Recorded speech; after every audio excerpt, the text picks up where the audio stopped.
Right, okay. So most of you know me, Sandy Marshall, Workplace Wellbeing. But for those that don't, this is just a little bit about me. 35-year career in transport, started out as a London bus driver, ended up as a manager of around 250 bus drivers. I'm also a trustee on the non-executive board of directors of the RSPCA of Poole and East Dorset branch. And mental health and wellbeing is like my thing. I'm a mental health first aider. And I believe mental health awareness and support begins in the workplace. I provide mental health awareness training and blah, blah, blah, blah, blah. But what I'm going to talk to you about today, the first thing I want to talk to you about is suicide. Okay, so in 2019, there were 5,691 suicides. And that is a rise of almost 300 on the previous year. I'm not going to go into all these numbers. They're there. You can read them. But for me, I find some of those statistics really quite shocking. So what has this got to do with random acts of kindness? Well, there's a young lady called Paige Hunter in Northumberland, and there's a bridge in Northumberland in Sunderland called the Wearmouth Bridge. And it is somewhere that people go on a regular basis to take their own lives. So what Paige did, completely off of her own back, she started making these little notes. I don't know if you can see there, for those that have got me on their screen, and they're laminated. They've got a little hole punched in them. And on the screen now are some of the little notes that she put up on the bridge. She's now had a recognition from Northumberland Police. She's saved 6 lives that they know of just through people picking up and reading these notes. And sometimes when I read things like this, I think to myself, what could we do to perhaps save a life? Something a lot of people don't know about me, I'm a bone marrow donor. I've been on the Anthony Nolan Bone Marrow Trust pretty much since I was 18 years old. Skin cancer is actually the 3rd biggest killer in the UK. And to donate bone marrow is basically painless. It doesn't take long. I've been called up twice. I've had blood tests twice, but unfortunately I haven't been the perfect match. And that's the thing about bone marrow donation. It has to be a perfect match, but there is always somebody out there for everybody. So again, I look at this, it doesn't take up much of my time. I filled out a form. I've been to the doctors a couple of times, have blood taken. So what could you do to maybe save a life? The Samaritans is another thing that I'm hoping in the future to get involved with. A lot of people don't realise that when you volunteer for the Samaritans, you get full training, you get mentoring, and you get full support throughout the whole time that you are working with the Samaritans. 1 in 5 calls could be somebody thinking of taking their own life, but a majority of the time it's not that severe. Volunteering for the Samaritans normally involves committing to around 3 or 4 hours a week, 1 night a week, but only every 4 to 8 weeks. So every couple of months they would like you to do like a night shift, which works is 4 to 6 hours long. Again, something really small that we could do to save a life. So I'm going to stop sharing now, hopefully. Ta-da! Okay, so in the post today, you've all received, or most of you have received, your little envelopes. The things that I've spoken about already are quite big things, but they do make such a difference in people's lives. But one of the things that I want to emphasize is ripples of kindness, random acts of kindness. They don't have to be big. They can be really, really small, just something tiny to do for somebody that is really going to make their day. And you don't know, it could actually save their life. You could just coincidentally turn around and say something wonderful for somebody that's right on the brink. So what I'd like you to do while we're all sitting here is open, those of you that have got them, open your envelopes, because in your envelopes there should be a little wooden disc, and on it is a random act of kindness that I would like you to carry out over the next week or so. Now, does anybody want to unmute and tell me what they've got? I've got. This is where the whole audience participation thing comes in. Oh, sorry. I have got do a 10-minute park clean. There you go. And how do you feel about that? Yeah, I feel good. I feel like I live very close to a park, and it's normally quite messy. And I think that something like that is a good thing to do. And I look forward to doing it and making a difference in my community. Yay! Anyone else want to?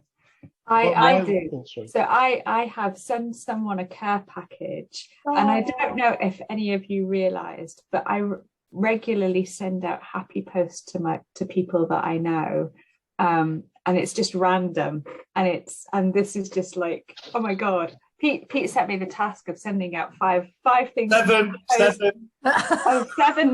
pieces of happy post this week, and now Sandi's telling me to as well. Wow! Oh my god, the stars have aligned. So if anybody wants happy post, send me your address. Victoria's happy post is the best. Can I just say that Sandi will have gone and made these herself from scratch. Yes. How special is that?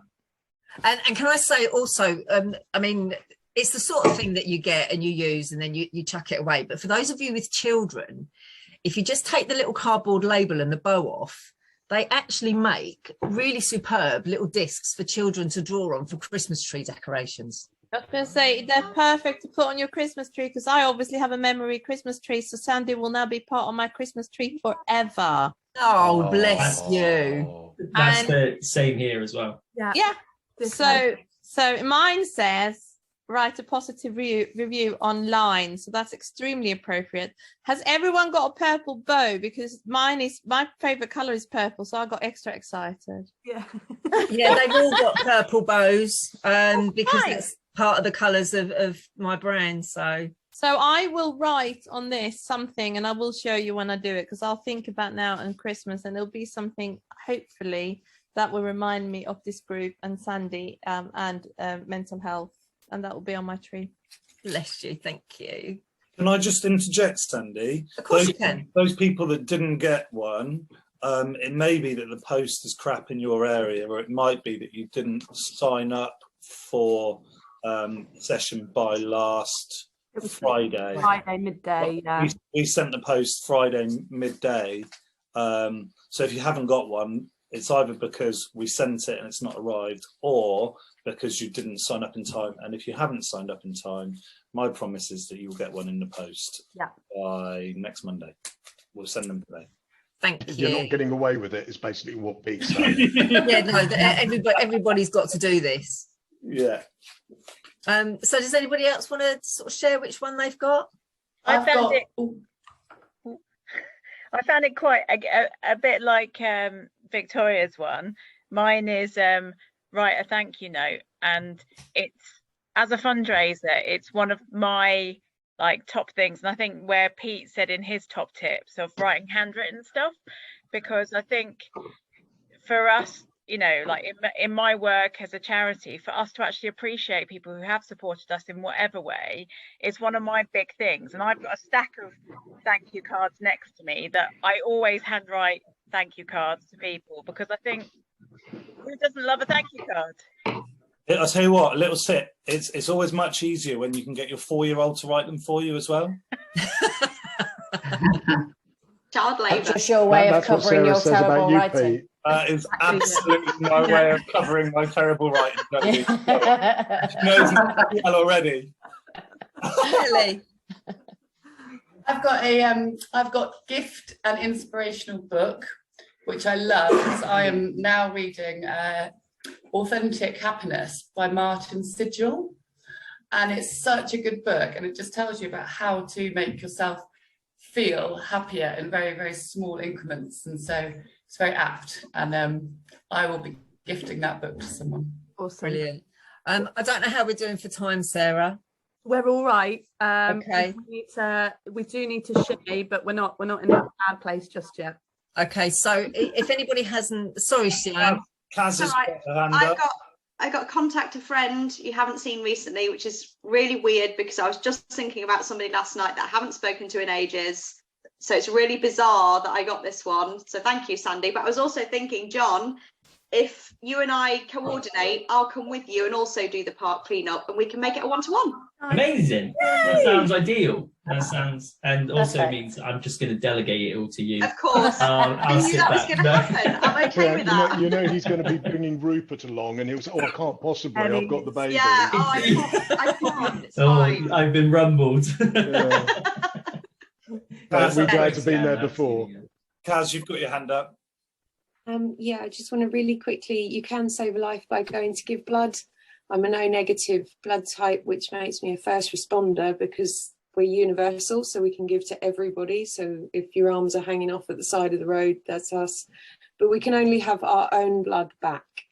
So it's really, really important that we all give as much blood as possible. And you can't say you're scared of needles because I've had a kidney removed. So. I'm O negative, mate. You've just inspired me. I will. And the question that I'd like to pose in the breakout room is, what could you do to make a real difference to somebody's life? Whether it be a small random act of kindness and let those ripples spread, or whether it be something bigger like donating blood, becoming a Samaritan, or just writing some notes to leave somewhere where people tend to go when they're contemplating taking their own lives. Very good. Ladies and gentlemen, thank you. Thank you, Sandi. Thank you.